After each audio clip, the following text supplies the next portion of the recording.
अस्सलाम स्टूडेंट्स, मैं हूं सर वसीम। आज हम डिस्कस करने जाएंगे prime number, composite number, HCF and LCM।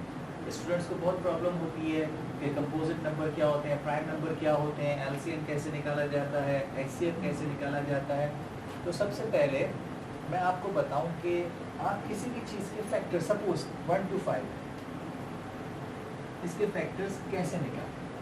सबसे छोटा टेबल 2 और 3, वहाँ से नहीं जाएगा तो आप नेक्स्ट चेक करेंगे। सपोज ये 5 के टेबल में जा रहा है, 5 25 एंड 5 5 एंड 5 1 तो इस तरह से आप किसी भी नंबर्स के फैक्टर्स निकालते हैं। अब प्राइम और कंपोजिट क्या होते हैं, ये जब आपको एग्जांपल के साथ बताऊंगा तो आपको सही समझ में आ जाएगा। लेकिन वैसे मैं आपको बता दूँ, प्राइम वो होते हैं जो सिर्फ 2 फैक्टर मतलब खुद अपने ही टेबल में जाते हैं, और कंपोजिट वो होते हैं जिनके मोर देन 2 3 4 5 जो उनके फैक्टर्स बन सकते हैं। तो अभी जब हम क्वेश्चंस को सॉल्व करेंगे तो आपको प्राइम और कंपोजिट का फर्क बिल्कुल क्लियर समझ में आ जाएगा।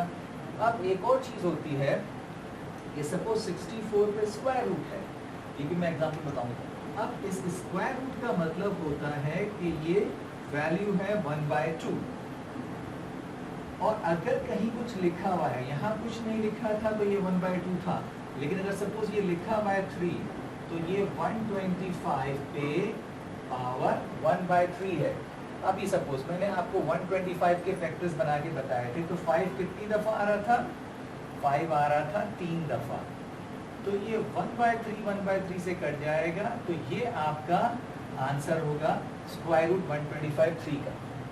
सिमिलरली अगर आप इसको देखेंगे 64, मैं इसके डायरेक्ट फैक्टर बना रहा हूँ, 64 के बनेंगे 8 8 का, तो मैं कितने 8 आ रहे हैं 2, 8 का स्क्वायर 1/2, तो ये कैंसिल हो जाएगा, आंसर क्या आ जाएगा 8। लेकिन अभी आपको जब मैं इसको पूरा एक्सप्लेन करूँगा विद एग्जाम्पल्स तो आपको हर चीज़ क्लियर समझ में आएगी कि prime number, composite number, HCF and LCM क्या होते हैं। और इंशाल्लाह इस वीडियो को देखने के बाद आपको इनके जो डाउट्स थे वो सब के सब ख़त्म हो जाएंगे इंशाल्लाह। अब हम इसको देखते हैं।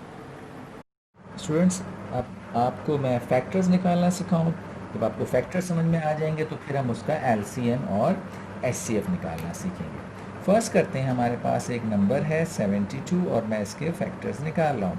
फैक्टर्स निकालने के लिए आपके टेबल्स या आपको टेबल्स अच्छी तरह से याद होने चाहिए। सबसे छोटी वैल्यू से डिवाइड करते हैं, तो सबसे छोटी वैल्यू है 2, 2 36 72, उसके बाद हम आते हैं 2 18 36, उसके बाद हम आते हैं 2 9 18।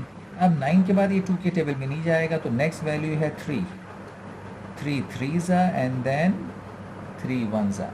तो इसके जो फैक्टर्स अगर आप गौर से देखें तो वो 2 2 2 3 3।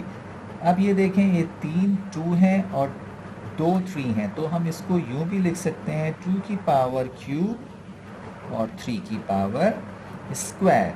एक और एग्जांपल ले लेते हैं। फर्स्ट करते हैं, हमारे पास नंबर है 336। फैक्टर्स स्टूडेंट्स आपको अच्छे आने चाहिए। 336 स्टार्ट हमेशा छोटे नंबर से करते हैं, तो हम पहले इसको 2 से डिवाइड करते हैं। 2 168 फिर दोबारा 2 से किया, 2 84 फिर दोबारा 2 से किया, 2 42 फिर दोबारा 2 से किया, 2 21 अब 21 2 के टेबल में नहीं जाता है, तो नेक्स्ट है 3 7 अब 7 जो है वो अपने ही टेबल में जाता है, 7 1 तो इसके फैक्टर्स क्या बन रहे हैं 2 2 2 2 3 एंड 7। तो कितने 2 हैं आपके पास, 4। तो आप इसको 2 की पावर 4, 3 और 7 पे कुछ नहीं है, तो आप उनको एज इट इज़ छोड़ सकते हैं। तो ये तरीका है फैक्टर्स बनाने का। अब इसके बाद मैं आपको, जब आपको फैक्टर समझ में आ गए हैं, तो मैं आपको नेक्स्ट LCM और HCF समझाऊंगा। स्टूडेंट्स, आज मैं आपको कंपोजिट और प्राइम का डिफरेंस पहले बताता हूँ कि कौन से कंपोजिट नंबर होते हैं और कौन से प्राइम नंबर होते हैं। हम एक नंबर ले लेते हैं 87। अब इसके फैक्टर्स बनाएं। 87 जो है वो 3 के टेबल में जाता है, 3 29 और फिर 29 1। तो आप चेक कर सकते हैं, इसके फैक्टर्स बन रहे हैं 1 3 एंड 29। अभी मैं आपको एक्सप्लेन करता हूँ। अब हम एक दूसरा नंबर लेते हैं और वो नंबर सपोज करते हैं 67। 67 सिर्फ अपने ही टेबल में जाता है, 67 वन ज़ा। तो अब आप देखेंगे स्टूडेंट्स, इसके जो फैक्टर्स बन रहे हैं वो बन रहे हैं 1 एंड 67। तो यहाँ आप चेक करें कितने नंबर्स हैं, 1 और 2, और यहाँ कितने नंबर हैं, 1, 2 और 3।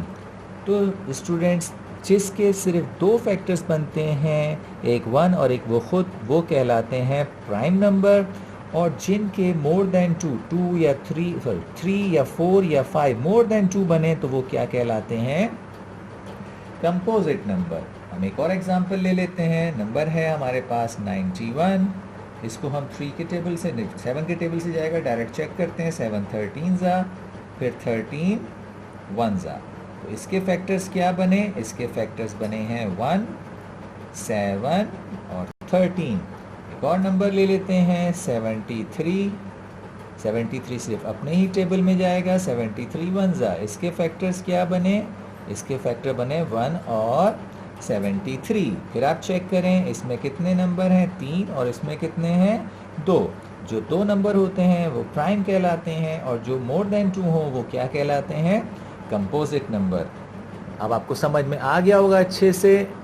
ओके स्टूडेंट्स, अब हम सीखने जा रहे हैं HCF ऑफ 15, 60 एंड 75। सबसे पहले मैं 15 ले रहा हूँ और इसके फैक्टर्स बनाता हूँ। तो ये सबसे छोटी वैल्यू 2 से तो नहीं, 3 से जाएगा, 3 5 ज़ा एंड देन 5 1 ज़ा। उसके बाद आप बनाएंगे 60 के फैक्टर्स। 62 के टेबल में जाता है, 2 30 ज़ा, देन 2 15 ज़ा। अब ये 2 के टेबल में नहीं बल्कि 3 के टेबल में, 3 5 ज़ा एंड देन 5 1 ज़ा। अब आते हैं हम 75 के फैक्टर्स बनाना शुरू करते हैं। 75 जो है वो 3 के टेबल में जाता है, 3 15 ज़ा एंड देन दोबारा 3 टेबल में जाता है, 3 5 ज़ा और फिर ये 5 1 ज़ा। तो आपने गौर से देखा कि हमने जो फैक्टर्स बनाए थे, तो 15 के जो फैक्टर बने हैं वो बने हैं 3 और 5। 1 लिखना ज़रूरी नहीं, आप चाहें तो लिख सकते हैं। उसके बाद हमने 60 के फैक्टर्स बनाए। वो फैक्टर्स क्या बने, 2 इंटू 2 इंटू 3 इंटू 5। ये मैं इस तरीके से इसलिए लिख रहा हूँ कि 3 के नीचे 3 आ जाए और 5 के नीचे 5 आ जाए। अभी आपको खुद समझ में आएगा। अब नेक्स्ट जो है वो 75 के क्या फैक्टर्स बने थे, 3 इंटू 3 इंटू 5। ये जनाब हमने इन तीनों के फैक्टर्स लिख लिए। अब है काम की चीज़। आप देखेंगे ये 3, इन तीनों के अंदर ये 3 कॉमन है। सिमिलरली ये 5 भी इन तीनों में कॉमन है। तो HCF 3 इंटू 5, तो क्या HCF आ जाएगा, 3 5 ज़ा 15। ये है HCF निकालने का आसान तरीका। उम्मीद है आपको समझ आ गया होगा। चले मैं एक और एग्जांपल लेता हूँ आपके लिए। हम दूसरी एग्जांपल लेते हैं। Find HCF of 63, 80 and 102। 63 के आप जब फैक्टर्स बनाएंगे तो ये 63 जाता है 3 के टेबल में, 21 ज़ा, फिर 3 7 ज़ा एंड देन 7 1 ज़ा। नेक्स्ट नंबर है आपके पास 80। अब उसके फैक्टर्स बनाएं। 2 के टेबल से स्टार्ट करें। 2 40 ज़ा 80, 2 20 ज़ा 80, 2 10 ज़ा 20, 2 5 ज़ा 10 और फिर ये 5 के टेबल में 5 1 ज़ा। तो इसके फैक्टर्स आपको समझ आ गए होंगे। नेक्स्ट हम जाते हैं 102 के फैक्टर्स बनाने की तरफ। तो सबसे पहले ये 2 के टेबल में जाएगा और 251 ज़ा 102। फिर आप इसको मज़ीद डिवाइड करना अगर चाहें तो ये 3 के टेबल में जाएगा, 3 17 ज़ा और फिर 17 1 ज़ा। अब सबके फैक्टर्स लिखते हैं। 63 के फैक्टर्स आपने क्या बनाए, 3 3 और 7। चलें जी, 80 के फैक्टर्स क्या होंगे। 80 के फैक्टर्स हमारे पास थे 2 इंटू 2 इंटू 2 इंटू 2 और इंटू 5। उसके बाद हमारे पास 102 के फैक्टर्स आ रहे हैं 2 इंटू 3 इंटू 17। अब अगर आप गौर से देखें तो इसमें आपको कोई भी वैल्यू तीनों में सेम नहीं मिल रही है। गलत हो गया, स्टॉप। चलिए स्टूडेंट्स, दूसरा एग्जांपल है फाइंड HCF ऑफ 77, 91 एंड 143। चलिए इनके फैक्टर्स स्टार्ट करते हैं। 77 7 के टेबल में जाएगा, 7 11 ज़ा एंड देन 11 1 ज़ा। 91 आपको पता है कि सबसे पहले इसको स्टार्ट, ये किस टेबल में जा रहा है, ना 2 ना 3 ना 4 ना 5, ये 6, बल्कि 7 के टेबल में अगर स्टार्ट करते हैं तो 7 13 ज़ा एंड देन 13 1 ज़ा। अब आइए 143 की तरफ। 143 11 के टेबल से कैलकुलेटर आप यूज़ कर सकते हैं। 11 13 ज़ा और 13 1 ज़ा। तो 77 के जो फैक्टर्स बने हैं वो आपके पास बने हैं 7 एंड 11। 91 के आपके पास क्या फैक्टर्स बने हैं, वो बने हैं 7 और 13। 143 के आपके पास क्या फैक्टर बने हैं, 11 एंड 13। अब आप 1 का मैंने कहा था आपकी मर्ज़ी, अगर हम चाहें तो सबके साथ 1 लिख सकते हैं, 1 से कोई फ़र्क नहीं पड़ता। अब आप गौर से देखें तो कोई वैल्यू 13 2 में है, तीसरे में नहीं है, 11 2 में है, 7 2 में है, लेकिन 1 एक ऐसी वैल्यू है जो हर टेबल में आती है। तो हर फैक्टर का 1 हिस्सा होता है।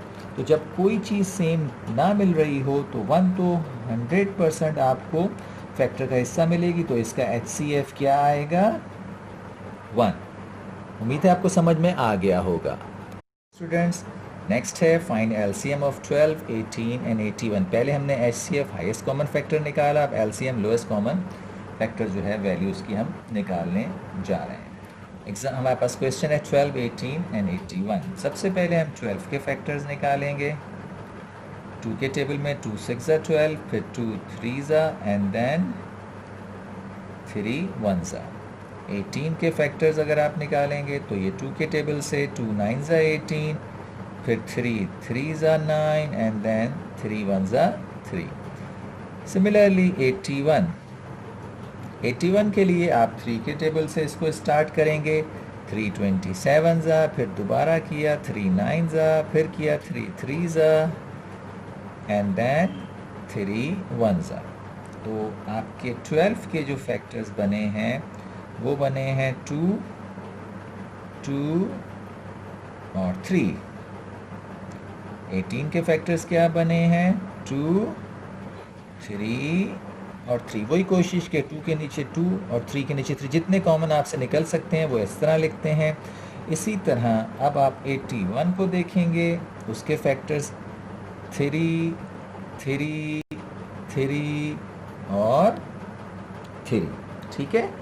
अब इनमें ख़ास चीज़ क्या है कि ये 2 दो वैल्यूज़ में सेम था, ये 3 जो है इन तीनों का फैक्टर था, इसी तरह ये 3 जो है 18 और 81 का फैक्टर था। अब जब इसका हम LCM लिखने जाएंगे तो आप फर्स्ट वैल्यू से स्टार्ट करेंगे। फर्स्ट वैल्यू क्या है इसकी, 2। सेकंड वैल्यू क्या है इसकी, 2, ये भी हो गया। थर्ड वैल्यू इसकी 3, ये तीनों में सेम था, एक ही दफ़ा लिखेंगे। ये 2 में सेम था, एक दफ़ा लिखेंगे। ये 2 में 3 सेम है तो इसको भी एक ही दफ़ा लिखेंगे। और फिर ये 3 और ये वाला 3।